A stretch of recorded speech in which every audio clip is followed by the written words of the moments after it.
Runways like this don't forgive mistakes.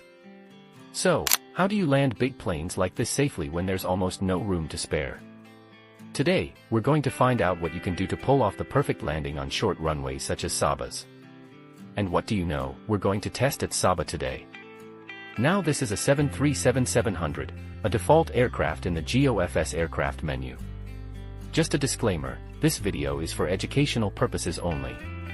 Please do not try this in real life. If you do, I will not be responsible for the consequences. First, let's discuss what actually makes a short landing short. Of course, we need a low touchdown speed, and I'll go into this in greater depth later. Besides our speed, we also need to keep into mind our deceleration after we touch down. Ideally, you deploy all three forms of braking, the brakes, spoilers and reverse thrust, immediately upon touchdown into their greatest strength to decelerate as fast as possible. Next, we have to discuss the issue of our speed. We need to control the aircraft such that the speed is as low as possible, but then we run into another problem. Our descent rate. With a lower speed, we cannot sustain enough lift, so our descent rate increases. We need some way to increase our lift. And that is achieved through our angle of attack, or AOA. As I've explained in previous videos, for a constant value of lift, you can have either a greater airspeed and lower angle of attack, or crucially for this scenario, the opposite. We can also have a lower airspeed, which is what we want, with a higher angle of attack. We need to balance these two such that the speed is as low as possible and the angle of attack is as high as possible, without stalling the plane. Now we get to our actual test run. As you can see here, I've lowered the gear and fully extended the flaps. We must make full use of our flaps since it reduces the minimum speed at which we can fly at. For the first portion of this approach, I'm just focusing on lowering my speed while keeping on track to the runway.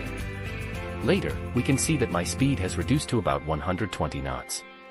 To keep altitude, I have raised my nose to about 5 degrees nose up. We can definitely fly slower than 120 knots, and the minimum I found is about 100 to 110 knots, but then you risk stalling the plane when pitching up. Here, I deploy the spoilers moments before touchdown. This is not something that is done during a normal landing, but spoilers before touchdown can actually reduce touchdown speed quite a lot. Generally, you do not want to land smoothly as this will increase your landing distance. But the spoilers also increase your descent rate, so you can flare just a bit more than you normally would to touchdown. Again, brakes and reverse thrust immediately, spoilers are already out, and you can also use rudder to swerve back and forth to maximize your usage of the runway.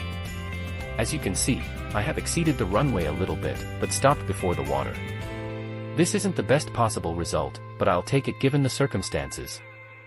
And of course, we had to try this with the A380. For science.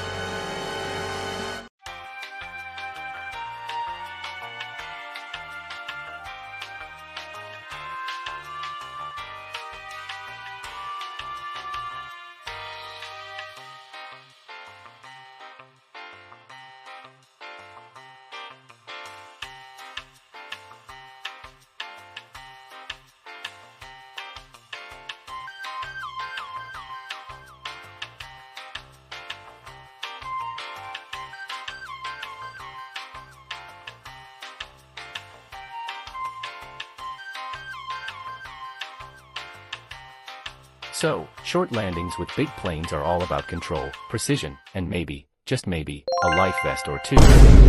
And insurance. Thanks for watching. Please leave a like and subscribe on your way out, and click on this video or playlist. Have a great day and I'll see you next time.